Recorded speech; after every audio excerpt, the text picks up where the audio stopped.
said that Allah created the universe from nothing, not from himself. Yes. I say to you, that to me doesn't seem rational. But look, But I need to explain it if you stop talking at some point. No, but we are limited to what we find rational or reasonable according to often so many factors. Our own understanding of the subject, our knowledge, our predispositions, our upbringing, everything has an influence on what we find reasonable or unreasonable.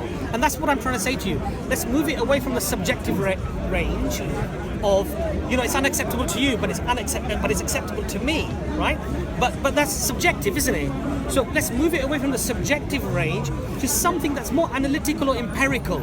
Could this Quran, as it's constructed, have come from anyone other than God? And God is asking you that question in the Quran.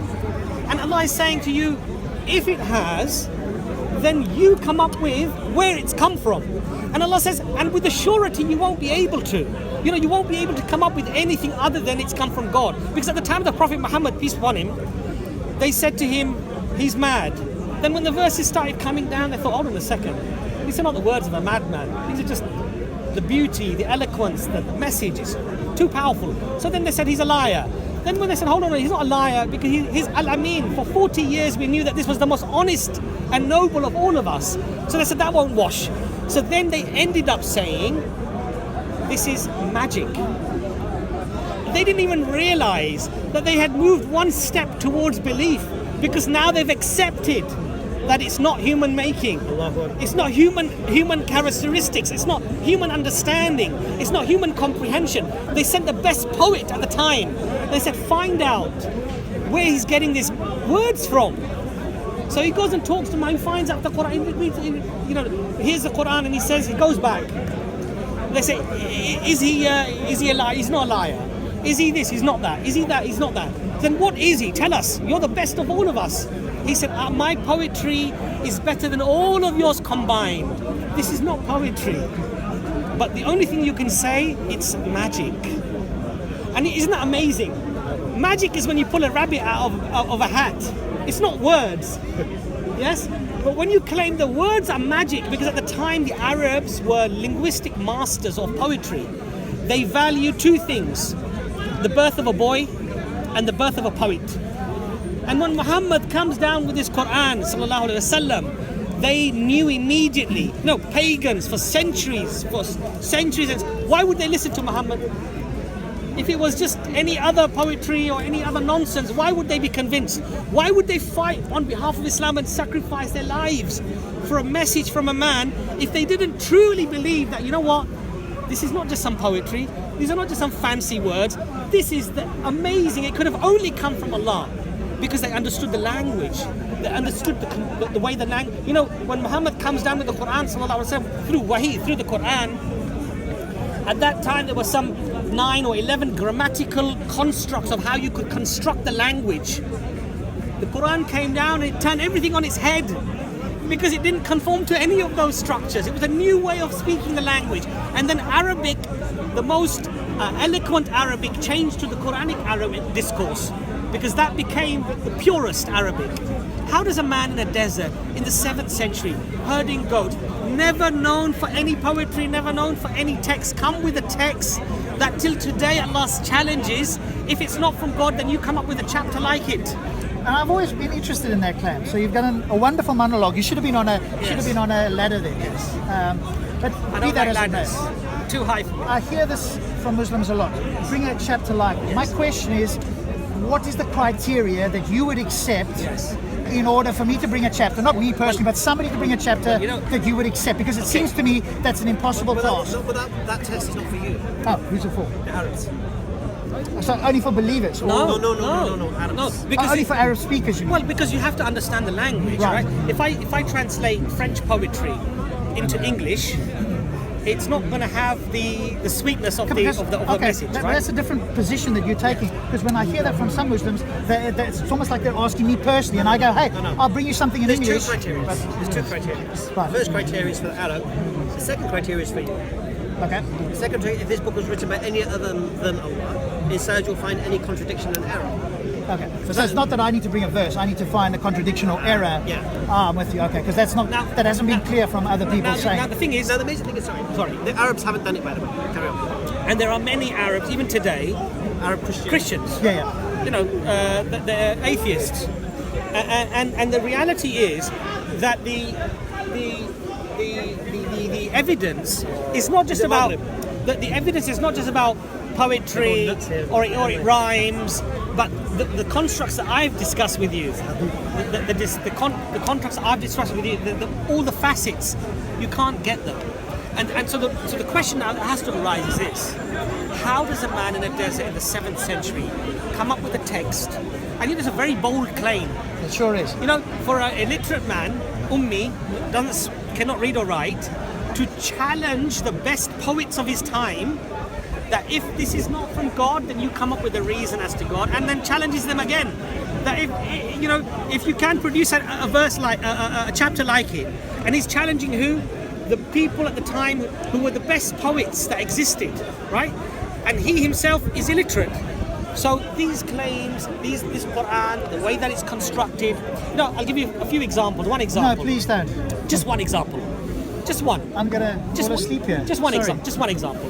Surah Baqarah, 286 verses. Yes. I told you it was revealed over 10 years. Simultaneously, other chapters are being revealed. Simultaneously.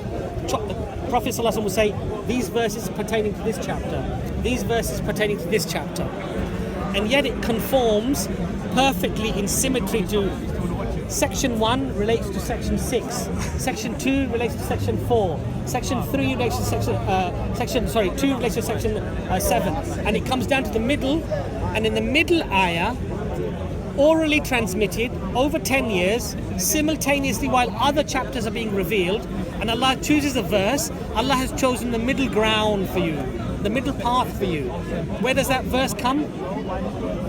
The word middle only appears once in 286 verses, and it appears in the 143rd verse right down the middle. That's not one example. The Quran is scattered with thousands of examples like that. How does a man in the desert in the 7th century, just on memory alone, he's on a camel, he gets a wahi, he says it to the people, this is the ayah of the Quran and it refers to this. And in those days there's no verse numbers, there's no chapter numbers, they learn it all orally. How does he do it? So these are the sort of questions that I think, if we're truly humble, we need to address, we need to look at. There are many other facets of evidence as well that support, grammar, as I said, the construction in terms of symmetry and concentric patterns and parallelism, and then as a reasonable human being come up to a conclusion as to where you think it's come from. And if you think it's beyond the capacity of human beings, which I truly believe through my investigation, not just following it blindly, even though I am a Muslim, yes, right? These questions should be, I think, addressed by an individual, rather than referring to, what happened at the Big Bang, how did God create the universe, did he do it from himself, did he just say it and it happened? Because ultimately those are not empirical questions, and those questions may never be answered until we die, and then God reveals to us how he did things, right? If he chooses to do so. But what we do have is the Quran, which I say is a miracle, which you can test, because you can hold in your hand, you can analyze, you can investigate, you can get people what they say about it, challenge it, and it's tangible, it's there, right in front of you. And it takes away this subjective realm of, I don't accept cutting off your hand, or marrying somebody at that age. Those are all subjective things. If God said it's okay, and you can prove that God said it, then it's okay. Halas, finished, no discussion. You understand my point? I've got to quickly pray, I've got like 2 minutes, I'm really sorry. Rob? I've just realised, just looked at the sun, sorry. Thanks. Should we carry on, or? To be honest with you, I think Abbas said everything we need to say, but like I said to you... It's a shame, because to me it was, he did a monologue there that really wasn't valuable to me in any sense. But I know it is, but you believe already. What did he say to you? Basically to look into the Quran, which I'm doing already. What did he say to you? Say again? He basically said... I switched off halfway through, I'll be honest with you. Well, there's a video, it's on video, so you don't worry. Well, Right, so... because I'm more important. Okay, you go. No, you were going to say something. I don't mind. Oh, You listened a long time. I did. Because that's where I think you're very good. You have a conversation. You went into a monologue there about the Quran, and I No, he's excited because he hasn't been to speak Quran for a while, and he's been studying this. Yes, Mashallah. so he's very happy. I learned so much there, it's unreal. That stuff there. That was for me. Yes, no, that's perfect. But that stuff needs to be interrogated by people who are experts in that field to begin with. So I personally don't have the. What you can do though, is go to experts in the field and see what they say about it. Correct, which I would do, and particularly the critics. I will look at what the people say, and I look at the critics and go. And also, when you have to also look at the critics because obviously there's bias. But there's bias both ways, and I would suggest that there's more bias Well, this potentially. guy wasn't a Muslim, and this is what he said to you initially. I didn't hear that. Basically, the guy wasn't a Muslim. He was an expert on poetry and all this, and then by studying Arabic poetry, he eventually got to the Quran, and then he realised that this Quran cannot just be Arabic poetry, and thus then he embraced Islam.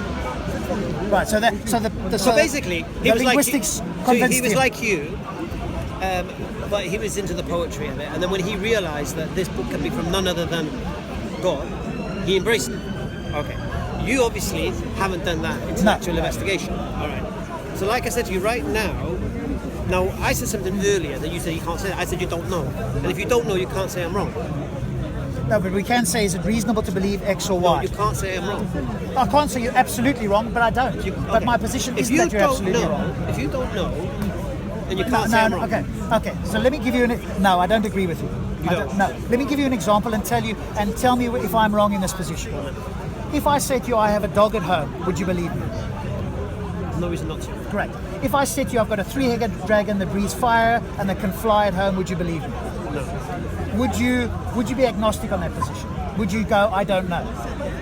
What? Would I say no? No. No. What would you be? What would be the reasonable position? I would say, do you have evidence to support this idea? Thank you. That's exactly the same for me. Right. So I'm not in the position where I say I don't know in the same example.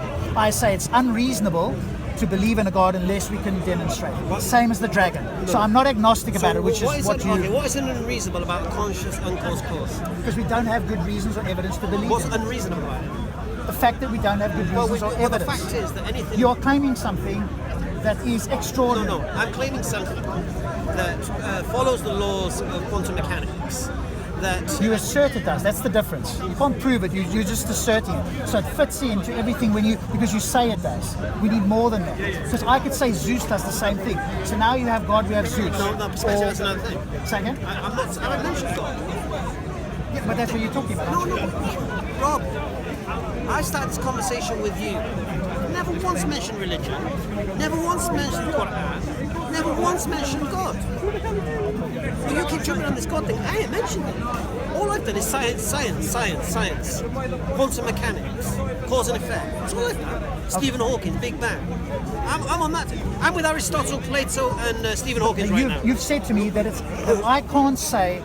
What was the exact words you used about your view of the beginning? I'm saying if you don't know, let's say you don't know how it began. Yes. And I say it began with an uncaused cause, conscious. Yes. Yeah. Okay. Because you don't know, you can't say my understanding is wrong. I don't say it's wrong. I say it's unreasonable to believe until there's good evidence or reason. There's a difference. All right.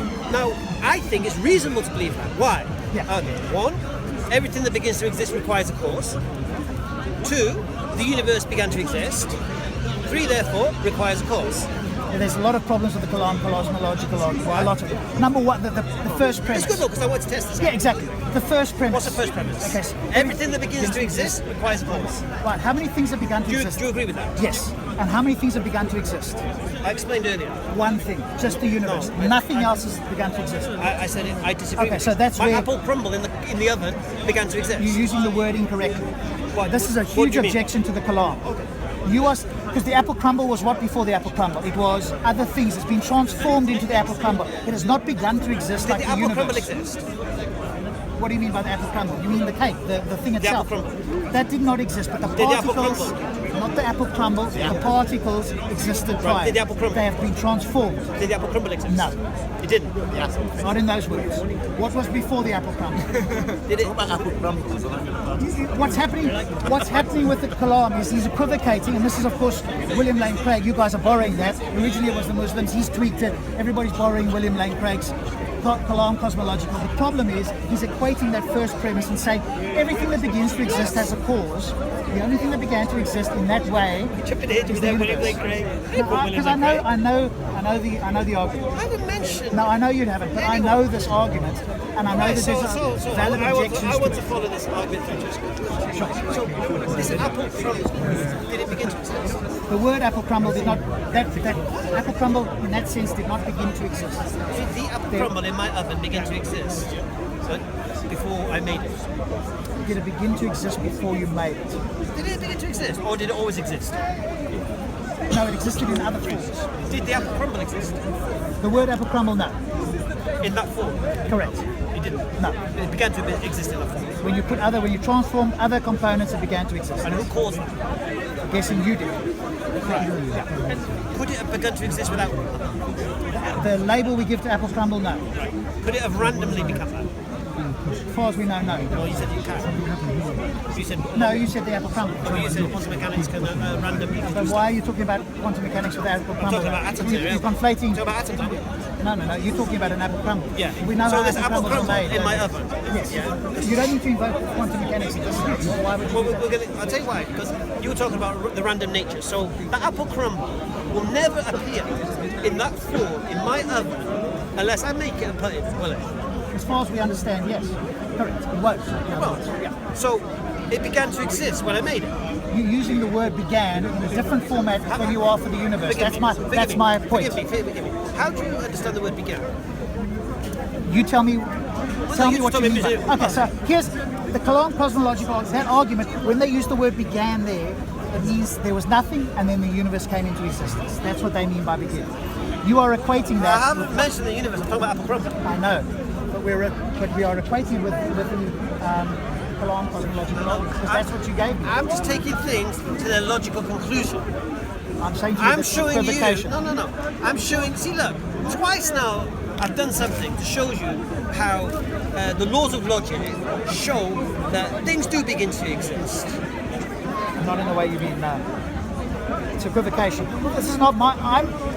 Darren, you need to look up this a bit more because you're coming with a Kalam Alright. argument, and you said you wanted to test this. I'm giving you some. You know, which is fantastic. So I want to know how you understand begin.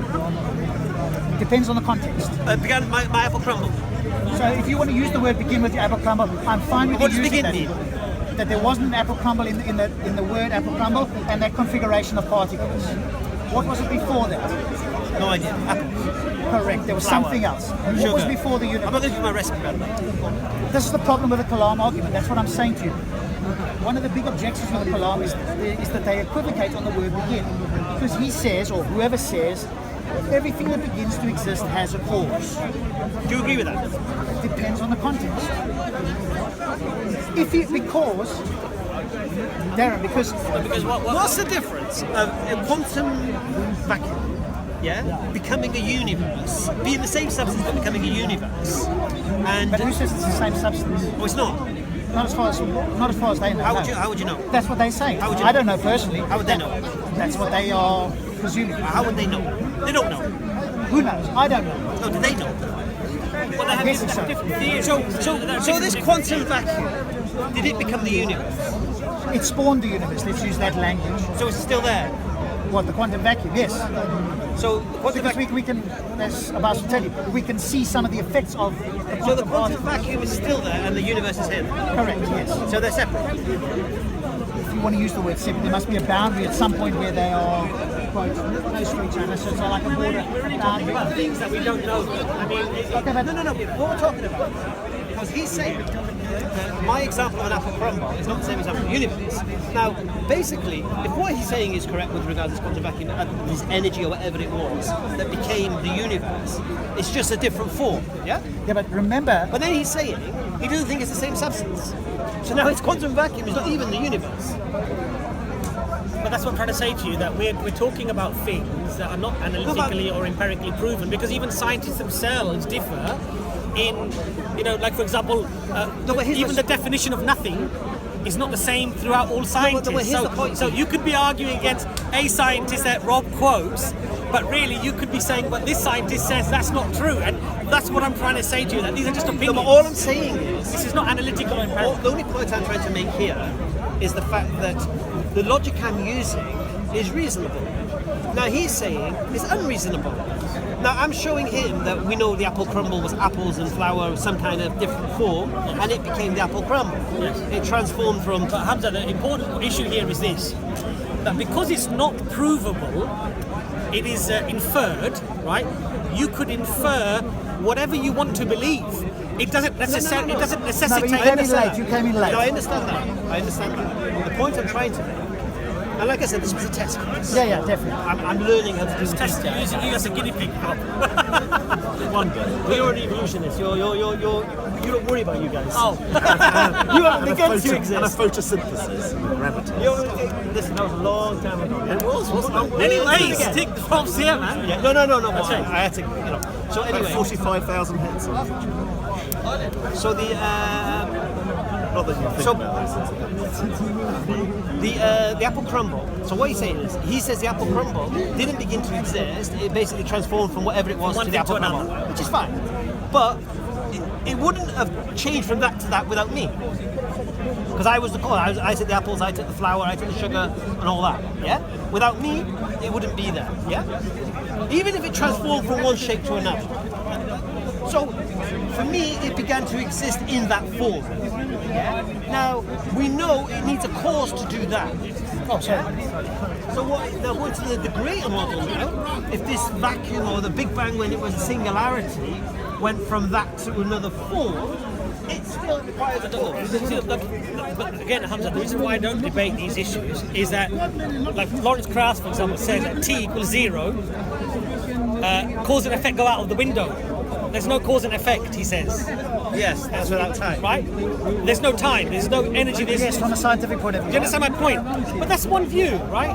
And then you've got other people with other views. Listen, I'm not Yeah. getting to accept what I'm saying. Yeah. But you shouldn't say I'm being unreasonable when I'm just using a model Yes. that we can test. Yeah, fair enough. That's not being unreasonable. Yeah? No, but what I said was unreasonable was positing that I can't say to you that I don't know. When I say I don't know, then I can't say to you it's unreasonable. That's what we were No, originally you talking can't about. say I'm unreasonable to think that this universe has a cause when we know that everything, when something transforms to another thing, has a cause. No, but that's not what I was saying. That's not what I was saying. You brought me the Kalam cosmological argument. You keep telling me I did that.